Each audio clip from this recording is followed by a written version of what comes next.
podcast is part of the Sports Social Podcast Network. Bold is best.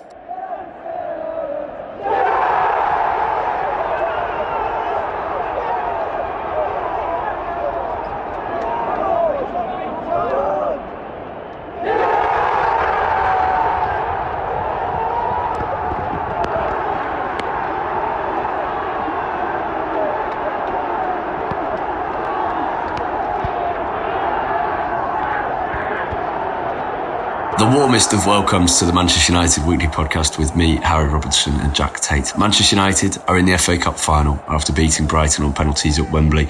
It felt for a long time like a game set to be decided by a moment of genius or a mistake, and that was indeed the case. United's penalties were infallible, faultless. Brighton, well, they eventually missed. It's been quite the week. The most disheartening of performances and defeats in Seville sent us out of the Europa League. And then this, I'm still in London after a brilliantly ridiculous few days away watching United abroad and at home. So forgive the slightly worse sound quality from my side. We'll get on to Portugal, Seville, Morocco and all of that soon enough. We'll also come on to a huge win for United women and our loanee and academy roundups. But first, that FA Cup semi-final.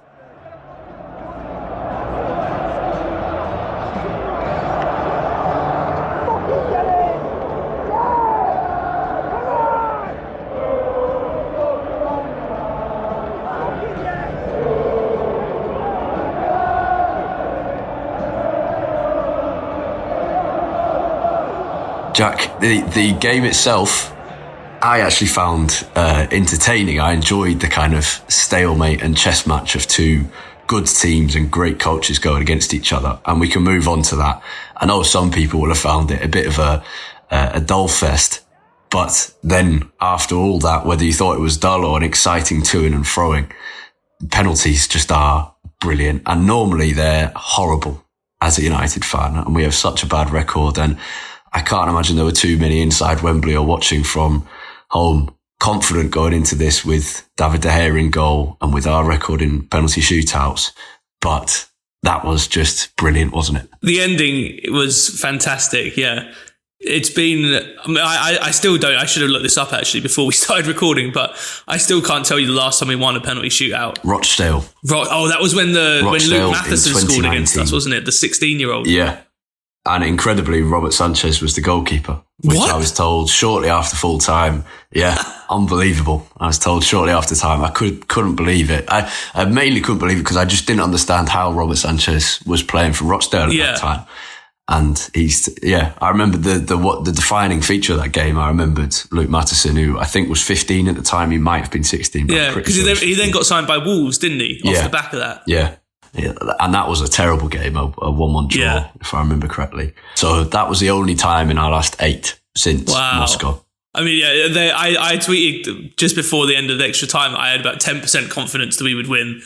And like you said, I think most people probably felt the same. I mean, you felt like the penalty takers were probably more confident than we are normally. Just, we have some, a good amount of players in that team that are quite experienced and you sort of back them. Maybe not to score, but at least not to take, really terrible penalties. But, De Gea's penalty, especially in shootouts, his penalty record is atrocious. Yeah. And he still didn't get near one, even though we ended up winning. No, and he never felt like he would get near one. It ended up being, I obviously went to sudden death, and it ended up being kind of the two unlikeliest of heroes in Wout Weghorst. So I think there was this fanciful idea, certainly from a mate I was watching with Weghorst. We've kind of been waiting for that magic Weghorst moment. That shouldn't really happen given his goal scoring quality, but you just get the sense that he's going to depart with something defining to his United career. So maybe that was expected a bit, but then Victor Lindelof to be United's match-winning hero in the end, it was fantastic, and it was such an outstanding performance from him as well. He was my man of the match, and delight from him, and the calmness he showed was just exemplary. United's penalties were really, really good. Sabitz's was very tight, and it was a lot tighter. Yeah. Now I see the replay than I realised in the stadium. You could see his face as he walked away from his penalty as well. He knew. Yeah. Weghorst sprinting over to the United end, which I didn't even see in the madness of everything going on around. Didn't even notice him running over. and then I've seen the clip, and I wish I had at the time, because there was a moment I would assume it was in extra time, where a ball went over the top and Rashford couldn't reach it, and Weghorst just went, I'm having that. Yeah, Rashford was offside and Weghorst chased. It was his own pass, I'm pretty sure. Was it? Yeah. Yeah, I think so. I can't emphasise enough how much love there is for Weghorst, for all his faults, and it's moments like that give you them. And what a minute or so for him. Yeah. Scores the 6th penalty, runs to get the ball, gives it to Solly March, kisses the ball, gets into his head, gets back to his mark, and then sprints over celebrating to the United end. It was brilliant.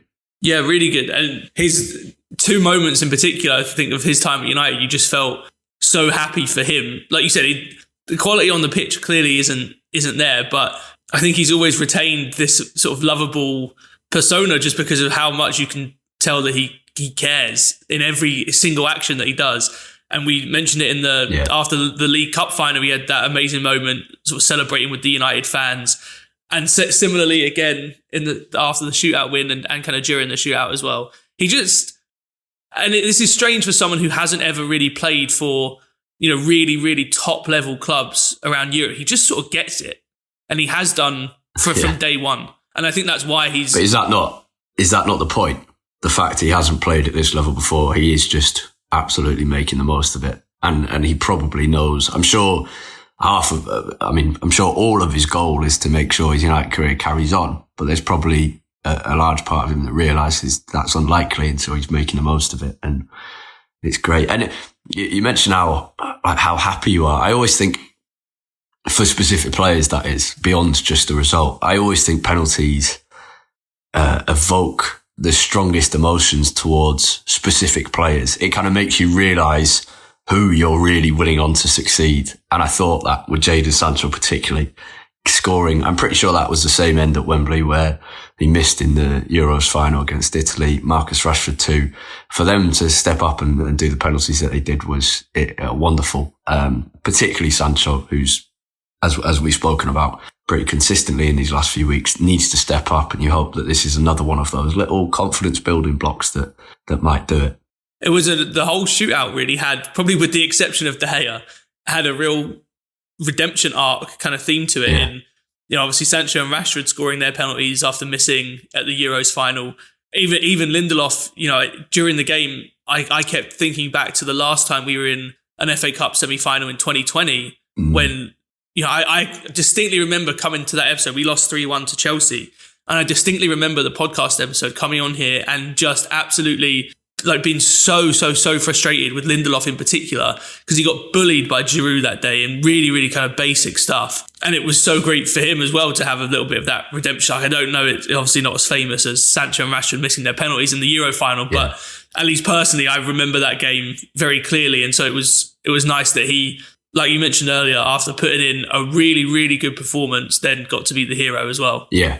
I'm delighted for him, because I think we spoke about this last week, whether it was in the main episode or the Patreon Q&A. I can't remember exactly, but he's when called upon this season, he's been really good. And he was obviously involved in Thursday night's debacle in Spain, but he was far from the main culprit. And I think he's had a really good season as United's 3rd or 4th choice centre-back. So very pleased for him. One of our patrons, Michael Byatt, said, how stressful was the shootout live in the stadium? It was bad enough on a screen thousands of miles away. I think, I never know whether it's more nervous at least in the ground, you feel that you can do something and you feel you're kind of close to the action. I think some people, it's kind of a personality type, isn't it? Some people get stressed when they can do something. Some people get stressed when they're not in control of something. I like the fact that at least you can make a bit of noise. Half of the problem was seeing it was at the Brighton end and United were taking second was baffling. Yeah, I mean, how did that happen? Is it two separate coin tosses for each one? I didn't think it was. That's a possible explanation. I know in Gdansk, United chose to go second. Jesus, maybe we did the same thing. So it's possible that we chose to go second, which is an interesting tactic given the stats on that the team who takes first normally wins. on the other hand, Yeah. it worked on this occasion. I found it, in terms, it was, incredibly stressful. I don't know whether it was more or less than at home. I think everyone would have been having an absolutely horrendous time during that, as penalties just are the worst until they end and you win. But I did think it was interesting watching, because you mentioned De Gea didn't save any, and I think we could have been playing until today and he wouldn't have saved any in the shootout. But he did actually have a big influence on the Solly March miss. Weghorst runs over to get the ball. There was an interesting thread on this on Twitter.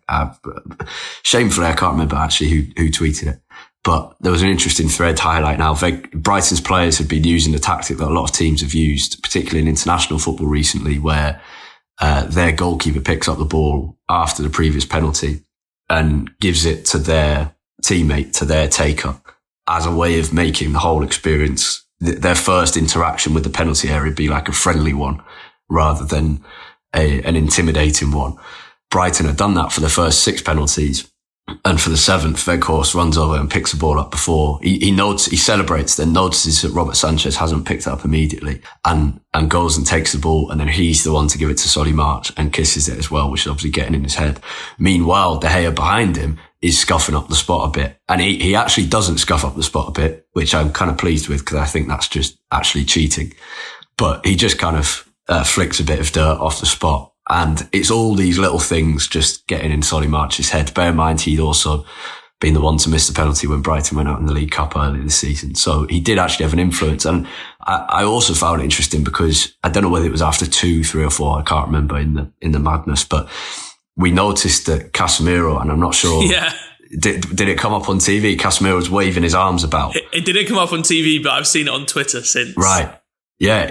I mean, he looked like a madman, but he seemed to be kind of urging De Gea to do something, make himself look big or put the Brighton players off.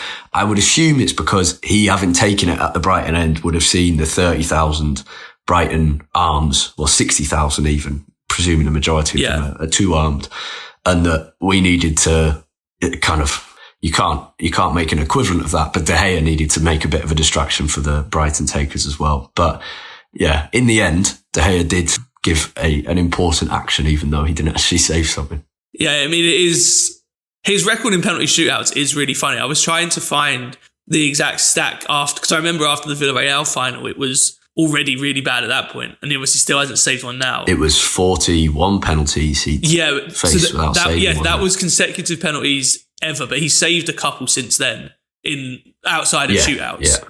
I couldn't remember what it was specifically in shootouts in a row. I had some memory that it was like 22 in shootouts after Villarreal, but I can't really know. Like, I've plucked that somewhere from the depths of my memory. I've got no idea if it's right. Well, at least 11 in Villarreal, and he, from memory, and then we haven't had one since. 7. So, what did you think about the performance itself? It was obviously a great day in the end, and we'll talk a bit about who we're facing in the final, because suddenly the euphoria turns to fear. But the game itself, some people found it boring. I really enjoyed the battle between two good teams performing well and cancelling each other out, and two good managers who were responding to each other's changes. Yeah, I felt like our performance actually wasn't too dissimilar to the League Cup final. We were just playing against not necessarily a better team, because Newcastle were probably better than Brighton overall, but a team that played better on the day. I think Newcastle were pretty poor in the League Cup final. Brighton were pretty good. They weren't probably at their absolute best, but they clearly had a much better sort of grasp on how they wanted to approach the game than Newcastle did. They're obviously a team that has a very clear identity in how they play, especially in possession. I think that showed up. I think it was a case of a team. The way I would sort of sum up that game is it was a team of slightly worse players with a much clearer sense of how to play against a team with better players, at least on paper, that was sort of trying to grind it out and was trying to sort of figure things out throughout the game. And I think you sort of saw that. Like, Brighton dominated, maybe not dominated, but certainly had the majority of the play. Their build up from deep was very good, very intentional in sort of every pass, every move, every action. Against United, that we're sort of happy for them to do that. We put them under more pressure in the second half, especially. And I always felt throughout the game, despite Brighton's sort of possession dominance, I still felt like United were the team you felt more likely to score. based on, some of the transitions that we had. We probably had, I felt we didn't really have any real gilt-edged chances, but we got into positions where we should have created them, and the final ball let us down a few times. There were a couple, weren't there? Yeah. Like the Eriksen one at the very end of the half. Yeah. I thought it was kind of, we set up to play in a manner which meant if we were going to win, it was going to need to finish one of like one or two exactly. or maybe three chances at most. And it felt at the end particularly, because I didn't think either Rashford or Martial looked fit. No. Really. And I was surprised that Rashford wasn't taken off, and they played a full 120 minutes when he did just look like he wasn't fully fit, and he did some good things. And it felt that chance that he had that Sanchez saved fairly late on in the game. You felt that was Ten Hag's plan, was disrupt Brighton as much as you can, but don't leave yourselves too open so they can play through you. And you saw us. You saw us start to be a lot more aggressive in defence in the second half too. The longer the game went on at 0-0, I saw on Twitter today, this morning, that apparently we had 10 ball recoveries in Brighton's half, and every single one of them came after half time. That's interesting. In the first half, we really were letting Brighton. We were actually doing very similar to the issue we talked about after the Barcelona game, in that our front three were quite aggressive in trying to push on to Brighton when they had the ball, but then we didn't have the fullbacks and the midfield kind of backing them up as high up the pitch as we want. And so then very often Brighton were very easy able to play through that. In the second half, I felt like we sort of let Brighton's defence have the ball. Yeah, I was going to say. But then we put the midfield under a lot more pressure. Yeah, they seemed to realise, and I was surprised they didn't think of this from the start, because if you've watched Brighton, that's kind of, you can see that they're brilliant at playing out when challenged. So the second half seemed to make a lot more sense to me, that you let Sanchez have the ball, don't put the pressure on him, and then try and win it in midfield. There were times when Weghorst really went at Sanchez. I think in extra time, that seems more fair enough when the game's a bit scrappier and it's really fine margins, and you think maybe I'll just get lucky with a lapse in concentration here. So I was pleased enough with how United played. Especially once Fred came on, the things started to change. And you mentioned about two good managers sort of cancelling each other out. That was really, to me, where that sort of tactical battle really started to come into focus, because Fred came on. We had a really good 10 or 15 minutes where you really felt like we were starting to get into the ascendancy in the game. Then De Zerbi responded by bringing Veltman on. He moved Gross into midfield, McAllister to number 10. And then Brighton started to gain a little bit more of a foothold. We still were probably in the ascendancy at that point, but Fred coming on really did change things, and you could see De Zerbi very clearly trying to respond to it. It was a good sort of back and forth between two managers that I think are very good at changing things in the game to sort of tinker with their systems.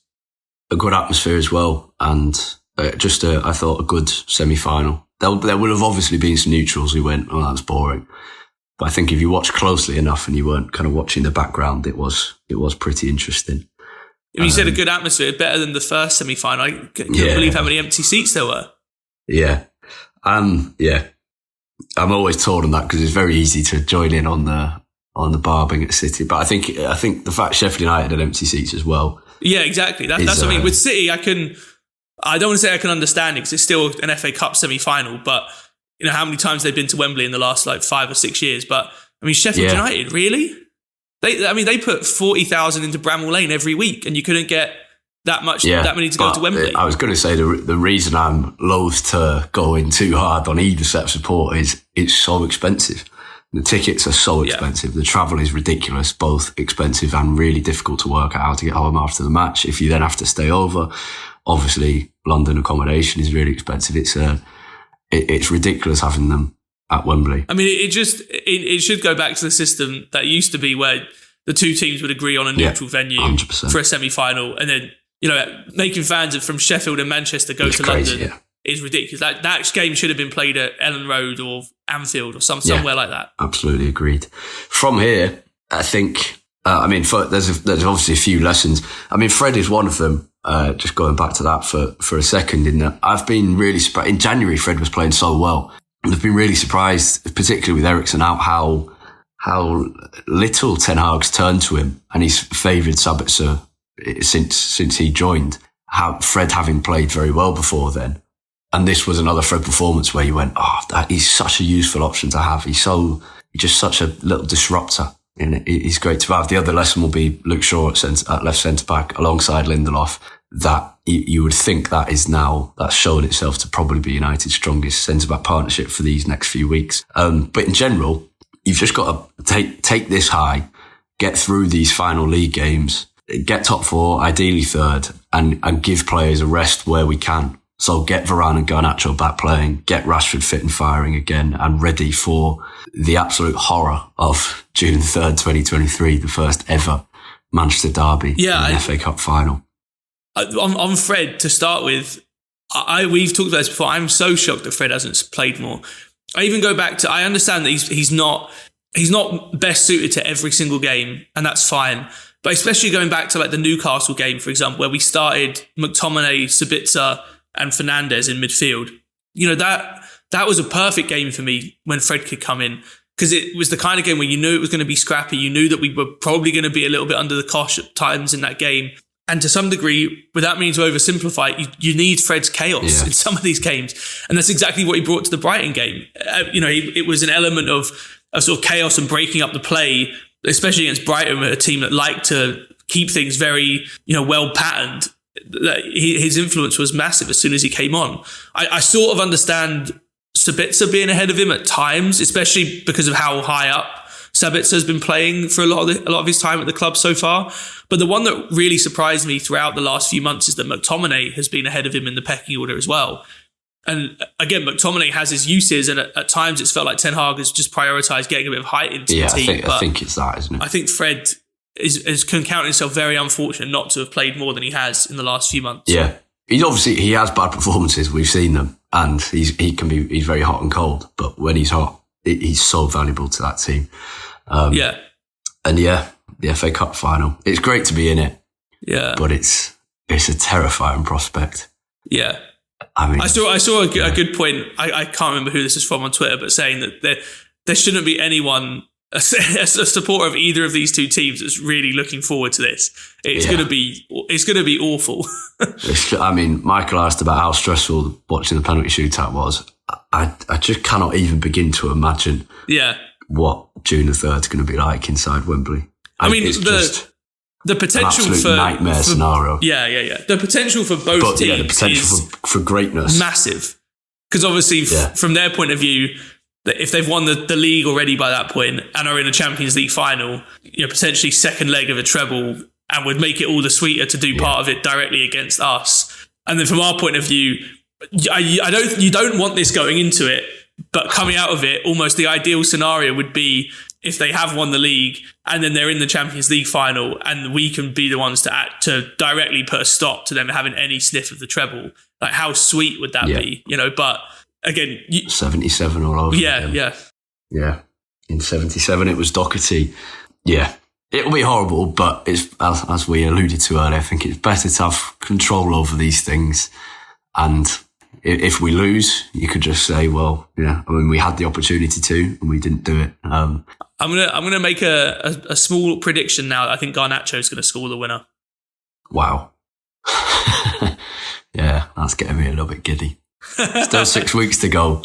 Actually, I should mention, actually, speaking of predictions, that Rebecca Grimshaw tweeted me after we won on penalties saying, you predicted it right, because I said last week that we'd beat Brighton on penalties.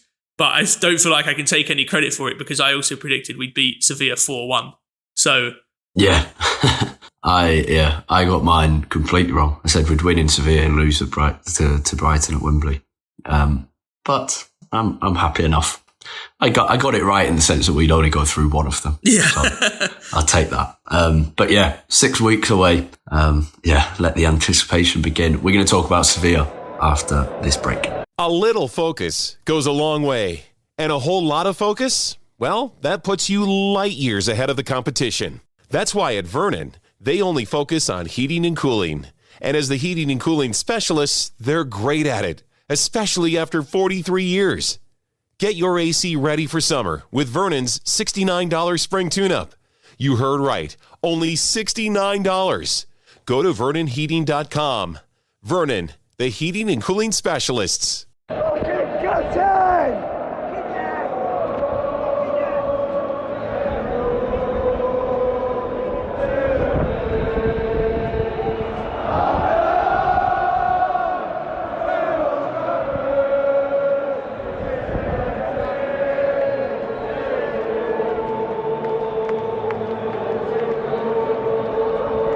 Now, to take the tone down ever so slightly, Seville was horrible, wasn't it? It really was terrible. And De Gea and Maguire were the biggest focus, and absolutely rightly so. It's incredible looking back a few days on now after the win at Wembley and after De Gea had a decent performance.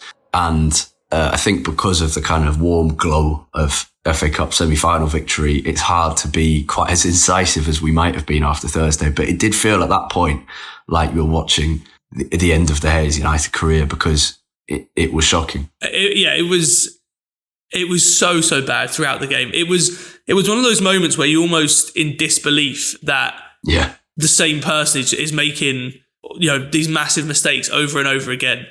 Like, to be honest, when I was watching the game, when he made the bad touch for the third goal, I honestly just laughed at that point, because it was just, you saw him coming out and you just thought, there's no way this goes well at all. And it really felt like that from the first minute or so. He'd already misplaced a couple of passes even before the really bad pass into Maguire that led to the first goal. Maguire isn't blameless in that, but also wasn't put in a great position by the pass from De Gea. I think it's shared blame, isn't it? And to be fair, even at Wembley, where it wasn't as noticeable, there were moments where De Gea's kicking was poor. There were a couple of really good balls, actually. But you notice when the balls are poor, I think particularly getting to watch it live is, in some cases, a privilege, and in other cases, like at Seville, it can be a horrible few moments. But one of the things you get to see is the movement around De Gea. And I've said this before, it at times it's so poor. And there was even a moment at Wembley, forgetting Seville for a second, where De Gea received the ball and then Dalot didn't get wide, Lindelof didn't spread out, and suddenly De Gea only had kind of the midfield to aim at, and there wasn't actually anyone free in midfield. And he loses the ball, and you think that is a problem, but it's not all on his shoulders. I think Seville was a bit more unique. I think there were moments like that, but he obviously made two big mistakes. But the whole team was so poor. And I like Ten Hag's line in an interview with Andy Mitten after the Wembley game, where he said he had a bad day at the office. De Gea, had a bad day at the office on Thursday, but we let him down by failing to score and make up for his mistakes. And I think that's right, because the whole United team were off it. And I've seen plenty of Reds say this, and you've said this lots of time over the last couple of years. You can tell when United are going to lose a game within a few minutes, and the atmosphere inside that ground was incredible. I've rarely seen a stadium. In fact, I don't think I've ever seen a stadium outside of Argentina where the entire ground, all four sides, of the obvious exception of the away end, is bouncing up and down, and you can kind of feel the stadium bouncing with it. And that was after they were winning, but it wasn't far off that before they'd even gone a goal ahead. And that obviously just exacerbated things in terms of problems for United and helped with the atmosphere. And you just got the sense United aren't winning this. And everyone was proved right in that sense. Yeah, I think Ten Hag's comments after the game were right in that. I understand why coverage after a game, any game where there's a massive kind of eye-catching mistake like that, all focuses on that one moment. But conceding one goal isn't curtains. United have proved throughout this season there have been plenty of times when we've recovered from going a goal down, whether that's to go behind or just conceding a goal as an equaliser, for example, after we've scored already. There was 85 minutes left in that game, or 83 minutes left in that game after we conceded that first goal, and we were still second best for probably 81 of those 83 minutes. And I think that's what was so disappointing. Even on TV, you could see how amazing that atmosphere was and how difficult that was going to be to play in. And I don't discount that by any means, but there is still a level of performance that you have to expect from players at that level. This isn't the first time they've played in an intimidating atmosphere. That might be a slightly different. They rarely do well in such an atmosphere. Yeah, that's exactly. Just the harsh truth of a lot of the players who started. I think one of the big caveats, I don't think this is an excuse. Well, it kind of is an excuse. It's not me excusing the players who came in. It's more excusing the team as a whole and United. Only Wan-Bissaka, De Gea, Sancho and Casemiro started both Barcelona and Sevilla away. Wow. I think that says a lot about the challenges of these last few weeks in terms of who's been available and absent. It's been a lot of change, injuries and suspensions to, all of our key players at some point over those two games have been unavailable.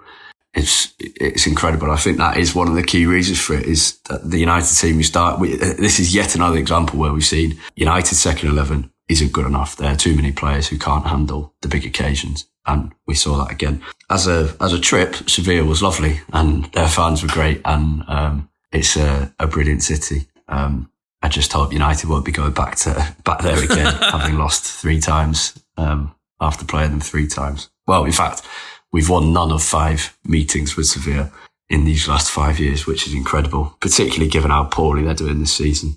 And it's now 7 years in a row being knocked out by Spanish teams. We obviously did beat a couple this year, but... Yeah, hopefully we won't be going back to Spain in what will hopefully be the Champions League group stages next season. Unless it's to Real Madrid, because I'd love to see the renovated Bernabeu. Yeah. It was a great trip overall. And as our patrons will have heard, I did a silly route because I've been to Seville before and wanted to add a bit of excitement to it. So me and my brother flew to Faro in Portugal, right near the Spanish border, flew there, had a lovely afternoon in Portugal, tried pastel de nata, which I was a bit unsure of because I'm not a big fan of custard, all those kind of things. But yeah, wow, they're brilliant. Had a few super box in the sun, then went to Seville, and then on the way back went to Malaga, flew to Morocco, had a day in Tangier, day in Rabat, and then got home at about 5 a.m. on Sunday morning and slept and went immediately to Wembley. So it was a pretty amazing few days, and winning on Sunday made up for it. It would have been quite chastening to do all of that and see United fail to win either of them. But yeah, some great times. Morocco's an amazing place. So yeah, buzzing to have got to go there. But what we have mentioned it's the first Manchester derby in an FA Cup final. It's also the first time United have been in both FA Cup finals, because United beat Brighton. United women beat Brighton in the FA Cup semi-final as well, and will be playing in the final against Chelsea on 14th of May. So great year for the club in that sense. Hopefully we can win them both. I think we go into both games as underdogs, which is interesting, but let's see what happens. As for United women in the league, massive win on Wednesday night against Arsenal. Didn't see the game because I was away, but it sounded great, and it keeps the title race and even the chase for the double going. Arsenal and Chelsea are both competing in Europe. Arsenal got a good result at Wolfsburg. Chelsea were beaten by Barcelona at home in their first legs, but it's possible that their involvement in Europe could be the difference, and United can really take advantage of having a bit of extra rest and possibly win the title. Well, I think it's still in Chelsea's hands, so we'll see what happens, but beating Arsenal is massive. And Chelsea and Arsenal still have to play each other. Jack, were there any big lone headlines this week? Nothing too big. Ahmad was once again the standout. He had another great performance as Sunderland beat West Brom. They continued to try and make the playoffs. There weren't any huge standouts other than that. Ahmad also didn't manage to win the Young Player of the Year award in the Championship, but nonetheless, didn't really need the recognition to know what a great season he's had for Sunderland. And it'll be interesting, especially now as we get towards the end of the season, to look ahead at how he might kind of fit in at United next season, because I think his performances have definitely warranted some kind of role. Yeah, it's a really interesting decision to make, that one, because he's done so well here. Do you integrate him into the squad as a winger and see what he can do, or do you give him a Premier League loan? I don't know we don't know what the right decision is. It's obviously hypothetical, but I'd be keen to see what he can do over pre-season, because he's obviously been doing so well, especially if he can bulk up a bit over summer. I think he'd be quite useful as well, because he can play on the right. Yeah. He's been playing through the middle quite a bit for Sunderland, but especially being able to play on the right, be a proper kind of backup for Anthony. That's a position we don't really have another option besides Anthony. We've seen when he's been out, it's been different players kind of shuffled out there. Bruno Fernandes had to play there. Sancho and Rashford both aren't particularly comfortable on the right. So I think it all kind of depends on how many games Ten Hag expects, because Anthony is, one of the players that has played almost every game when he's been fit. But also, if you could get a Premier League loan, especially at a team that, I think the worry is sometimes with loanees, you sort of think, well, yeah, let them go to a Premier League team rather than a Championship team. But especially for an attacking player, if the Premier League team they're going to go to is a team that's going to have, 25% possession every week, he's not actually learning that much as an attacking player. And in some ways, going to a Championship team, a good Championship team, they're going to dominate possession. It's actually kind of better experience. So I think it's interesting to see what options there are on the table, and that will probably dictate, I think, what ends up happening next year. Yeah, but if United do manage to get a proper striker in who's going to start almost every game, the options on the wing are plentiful. Rashford, Sancho, Garnacho, Anthony. possibly Pellistri, although it's possible he'll go in summer. But you add Ahmad to that, and you've got loads of players there who can rotate and be good bench options. And you think Ahmad he's come off the bench several times for Sunderland this season and made a real impact in the same way that Garnacho has for United. So he could be really beneficial there. In terms of the academy, the under-18s had 2 games in the last week. They beat Leeds 3-1 at home and Middlesbrough 2-0. The scorers against Leeds were Scanlon, Norkett and Wheatley, and Ethan Williams got the 2 goals against Borough. The under-21s lost 3-2 twice. First at Leicester in a poor performance. Lead coach Mark Dempsey said they had some harsh chats with some of the players, with some harsh truths delivered after that game. And he was really pleased with the response at Brighton on Friday. United lost 3-2 again, should have won with the chances that he had. It was 2-2 at half time. And Brighton found the winner with kind of their only proper attack of the second half. And United lacked that killer instinct that they have all season, but he was really pleased with how the players had responded nevertheless. Jack, we better wrap up soon because I have an entire dissertation to write on football in Edwardian Manchester before Tottenham away on Thursday night. But Tottenham away, having just been spanked, United's away record is really poor. And so I kind of don't give much credence to the fact that they've just been absolutely humiliated at Newcastle. And we know ourselves that you can be beaten 7-0 at Liverpool and then calm things down with a home draw or a home victory, even if it's narrow. So I'm not massively confident. I partly just think avoid defeat. I think United are better than Tottenham and so should really be going there and winning. But let's say, because we know that Rashford, Martial and Bruno aren't guarantees to be fit for this, let's say 2 of those 3 are out.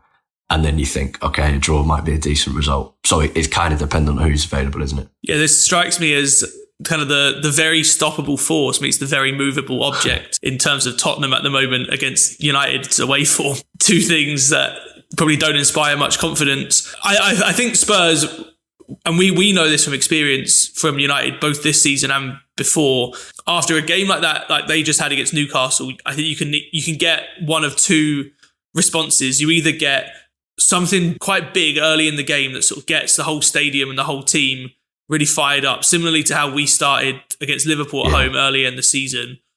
Or it can look more like we did after, any one of the capitulations under Ranić last year, where the whole stadium is just so nervous. And if you don't have something really positive happen in the first 10 minutes, that whole stadium is going to be on the players' backs. The players are going to start to really kind of creak. So I think the start of this game is a big deal. And if United can control the game, which isn't something we've been very good at away from home, I think you could see us really start to grind Tottenham down throughout the game. I mean, just not only this one, but the next 3. So our next 3 games are Spurs away, then Villa at home, then Brighton away. Obviously 3 teams. I think that's 5th, 6th and 7th in the Premier League at the moment. Maybe Brighton are below Liverpool now. But I think if you come away from those 3 games with at least 5 points, I think United are probably home and hosed in terms of getting into the Champions League. If you can win 2 of them, even better. Yeah. These really are the 3 really important games before the end of the season. After that, our fixtures ease out a little bit. I think we play Wolves and Bournemouth and then Chelsea and Fulham to end the season.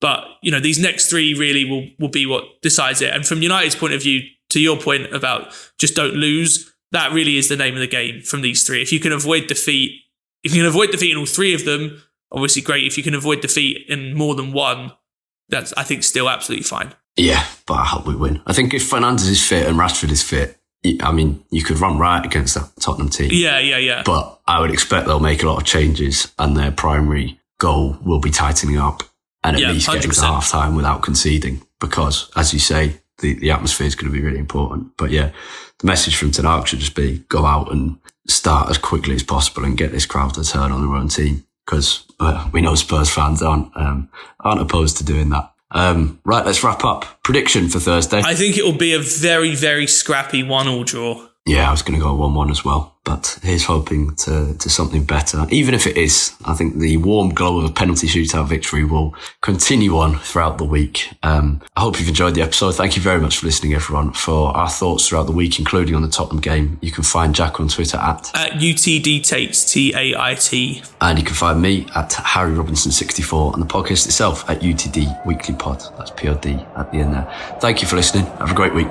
Goodbye.